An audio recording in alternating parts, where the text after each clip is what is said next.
आप बुक में देख सकते हैं ये बच्चे हैं, उनके साथ ये उनके माता पिता हैं और ये एक मेला है जिसकी ओर बच्चे की अट्रैक्शन बढ़ती जा रही थी। ये विंटर सीजन के जस्ट समाप्त होने के बाद उसी जगह उसी सकड़ी गली में जहाँ विंटरी शेड गिर गई थी, उसी विंटरी शेड पर से ये मेले की शुरुआत हुई। एक मेला का सृजन हुआ उसी विंटरी शेड में से। सभी लोग बाहर निकल गए स्प्रिंग सीजन का आनंद लेने के लिए, कुछ घोड़े पर बैठ करके, कुछ टहलते हुए, कुछ बैम्बू और ब्लॉक कार्ड्स पर खड़ा करके आनंद लेने लगे। सभी लोग कुछ न कुछ अपना अपना क्रिएटिविटी वहाँ पर शो कर रहे हैं, डिस्प्ले कर रहे हैं। और बच्चा उन सारे क्रिएटिविटी को देख करके उनसे आकर्षित होते जा रहा था, अट्रैक्ट होते होते उनके प्रति अपनी ये मांग प्रस्तुत करता है अपने माँ बाप से। आगे देखते हैं कुछ ऐसे ही तरह हुआ होगा। So come child come. देखिए माँ बाप अपने बच्चे को बुला रहे हैं। Come child come called his parent as he lagged behind fascinated by the toys in the shops that line the way. उसके रास्ते पर उन माता पिता और बच्चे जिस रास्ते पर, जिस मार्ग की ओर प्रस्थान करते जा रहे थे, जिस मार्ग की ओर, जिस रुख को अपना करते हुए जिस रास्ते की ओर वो लोग बढ़ते जा रहे थे, उसी रास्ते पर कई सारे सुंदर सुंदर खिलौने वस्तुएं बिक भी रहे थे, सजाए धजाए जा रहे थे, जिसे बच्चा देख करके काफ़ी प्रभावित हो जाता है। Fascinated by the toys in the shop. उस दुकानदार में, उनके कदमों, उनके मार्ग में जितने दुकानदार लगे हुए थे, जितने दुकानें लगी हुई थीं, उन दुकानों में जितने खिलौने, अच्छी अच्छी वस्तुएं आदि जो भी बिक रही थी, उन सब से वो बच्चा काफ़ी प्रभावित हो जाता है। एंड ही लैग्ड बिहाइंड, मतलब उसके पीछे बाबला सा हो जाता है, उसके पीछे पड़ जाता है, उसका पीछे ही रह जाता है। उनसे प्रभावित होने के कारण उस दुकाने में मिलने वाली वस्तुओं, खिलौनों से प्रभावित, यानी कि फैसिनेटेड मतलब अट्रैक्ट हो जाने के कारण वो बच्चा अपने माता पिता से बिछुड़ जाता है, यानी कि पीछे ही रह जाता है, पीछे ही छूट जाता है। उसकी माता पिता आगे निकल जाते हैं और उसका बेटा पीछे ही रह जाता है। क्यों पीछे रह जाता है? क्योंकि मार्ग में, उस रास्ते पर किनारे में अगल बगल दाएं बाएं जो दुकानें लगी हुई थी, उसमें सुंदर सुंदर खिलौने वस्तुएं बिक रही थीं और वो बच्चा उसे देख करके काफ़ी ललायित हो जाता है, खरीदने के लिए काफ़ी ललायित हो जाता है, ललायित हो उठता है। प्रभावित हो जाने के कारण वह पीछे ही छूट जाता है, माता पिता आगे निकल जाते हैं। इसलिए माता पिता चिल्लाते हैं, कम कम माय चाइल्ड कम, आ जाओ आ जाओ आ जाओ। He hurried his parents। आप देखो, he hurriedly, काफी hurried towards his parent, his feet obedient to the call, his eyes still lingering on the receding toys। वह जल्दीबाजी करते हुए, दौड़ते हुए अपने माँ बाप के पास पहुँचना तो चाहता था। He hurried towards his parent, अपने मतलब काफ़ी घबरा जाता है, हड़बड़ा जाता है कि अपने माता पिता की ओर बढ़ने के लिए वो काफ़ी थोड़ा घबरा जाता है, घबरा उठता है। His feet, घबरा गया मतलब हड़बड़ा उठा, अपने माता पिता की ओर बढ़ने के लिए वो काफ़ी हड़बड़ा उठा, हड़बड़ा गया मतलब hurried। His feet obedient to their call, उसके जो कदम थे वो काफ़ी आज्ञाकारी थी। उन्हें अपने माता पिता के एक पुकार के लिए वह दौड़ उठता था, दौड़ उठना चाहता था, क्योंकि वह एक आज्ञाकारी, उसके कदम काफ़ी आज्ञाकारी, वो एक आज्ञाकारी बालक था और अपने माँ बाप की एक पुकार पर वह दौड़ उठना चाहता था, दौड़ जाना चाहता था। लेकिन his style, his eyes still lingering on the receding toy, लेकिन न चाहते हुए भी उसकी आँखें उन्हीं रेसिडिंग टॉयज यानी कि पीछे छूटते जाने वाली उन खिलौनों के प्रति आकर्षित होते रही। स्टिल लिंगरिंग मतलब वो तो चाहता था कि अपने माता पिता की ओर बढ़ उठें, चल दौड़ भागें, लेकिन उसकी आंखें उन खिलौनों को देखना छोड़ नहीं सक रही थी, उन खिलौनों से दूर हट नहीं पा रही थी। ठीक है, लिंगरिंग का मतलब होता है, स्टिल लिंगरिंग मतलब प्रभावित, उस आकर्षित हुए रहना, चिपके रहना, बने रहना। और रेसिडिंग का मतलब होता है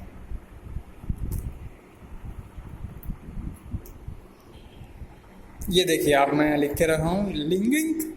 what is the meaning of lingering? That is को lasting for a long time.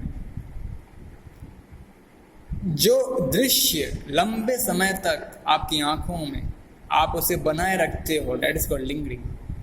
तो उस बच्चे की आंखों में वो खिलौने का दृश्य, उन दुकानों का, उन पतझड़ के मौसम में उन सुंदर सुंदर व्यवस्थित दुकानों का, वो बिकने वाली उन खिलौनों के प्रति जो उसकी आकर्षण थी वो बनी रहती है, मतलब lasting for a long time. Receding का मतलब होता है left behind as he walk ahead. जैसे जैसे वो आगे बढ़ता चला गया और वैसे वैसे जिन खिलौनों से वो प्रभावित हो रहा था वो पीछे छूटता चला गया। That is called residing toys. आइए, तो his eyes still lingering on the residing toys.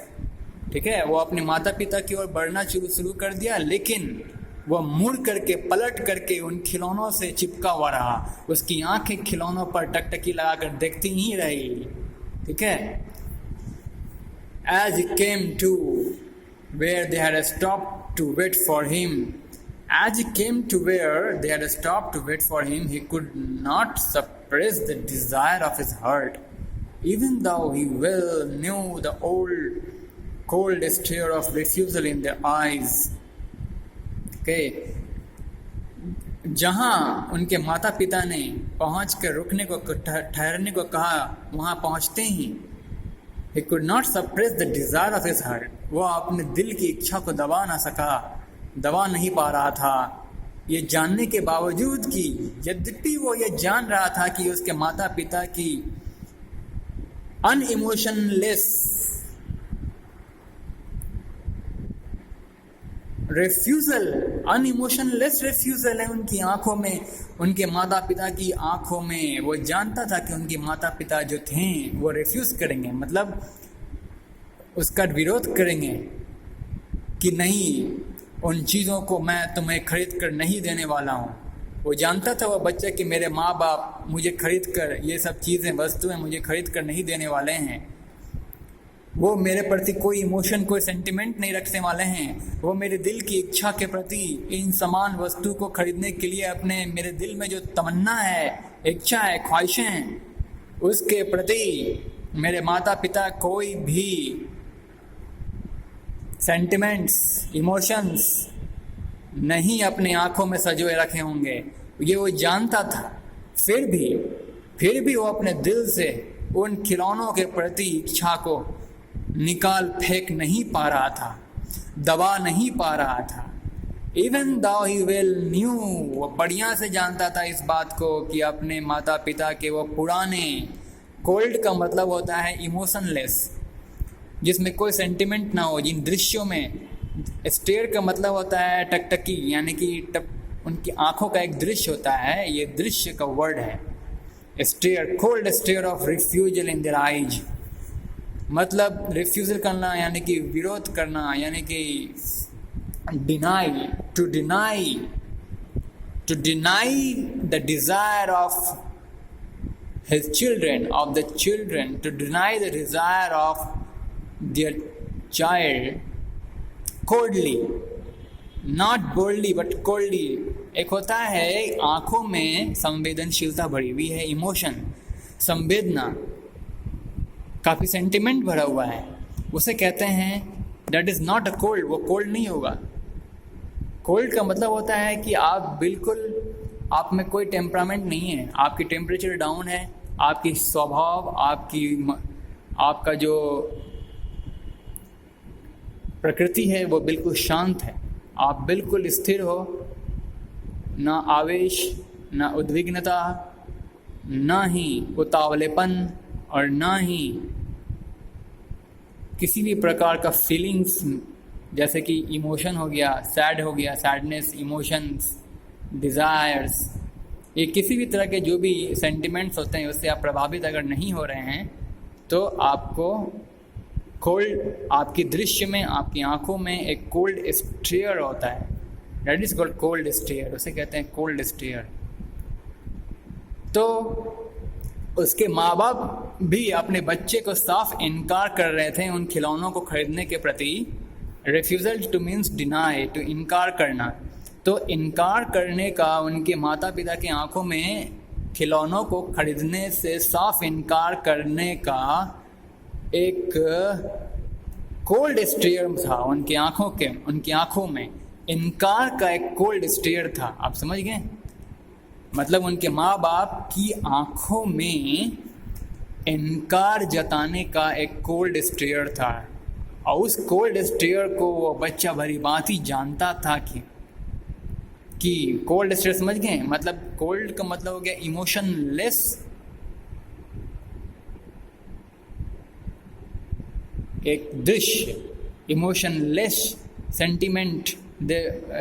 सेंटिमेंटलेस, emotionless stair. Stair का मतलब होता है जैसे कि कौवा किसी भी चीज़ को, जैसे बिल्ली टकटकी बड़ी निगाह से पक्षियों की तरफ देखती है उसे झपटा मार करके अपना ग्रास बनाने हेतु, तो टकटकी बड़ी निगाहों से देखना किसी भी वस्तु को, डेट इज कॉल्ड स्टेयर। तो वो उसके गार्जियन भी अब उस बच्चे को, उस लड़के को टकटकी भरी निगाहों से देख रहे थे। टकटकी मतलब लगातार एक टक निगाह से देखना, लगातार एक टक एकाग्रचित होकर के देखना। और उनकी आंखों में वो बच्चा क्या पाता था कि इनकार, सिर्फ और सिर्फ डिनाइल, रिफ्यूज़ल, उसकी चाहतों के लेकर के केवल रिफ्यूज़ल उनकी आंखों में था। और वो कैसा था? उसके प्रति कोई इमोशन नहीं, कोई सेंटिमेंट्स नहीं। उस बच्चे की मांग, उस बच्चे की इच्छा को लेकर के उनके माँ और बाप की आंखों में किसी भी प्रकार का इमोशन और कोई सेंटिमेंट्स नहीं था। तो वैसे कोल्ड स्टेयर्स का रिफ्यूज़ल वो शो करते थे। उनके माँ बाप अपनी आंखों में अपने बच्चे के, उस लड़के के सामने इनकार करने का ये स्टाइल अपनाते थे। मतलब स्टाइल अपनाते नहीं थे, मतलब उनका रिफ्यूज़ल का ये अंदाज था ऐसा। और वो लड़का इसे साफ समझता था कि मैं जिस चीज़ की प्रति इच्छा व्यक्त कर रहा हूँ, मेरे माँ बाप थोड़े उसे खरीदने वाले हैं। उनकी आंखों में तो मेरी इच्छा को लेकर के कोल्ड स्टेयर है। There was a cold stare of refusal in their eyes. Okay, चलिए।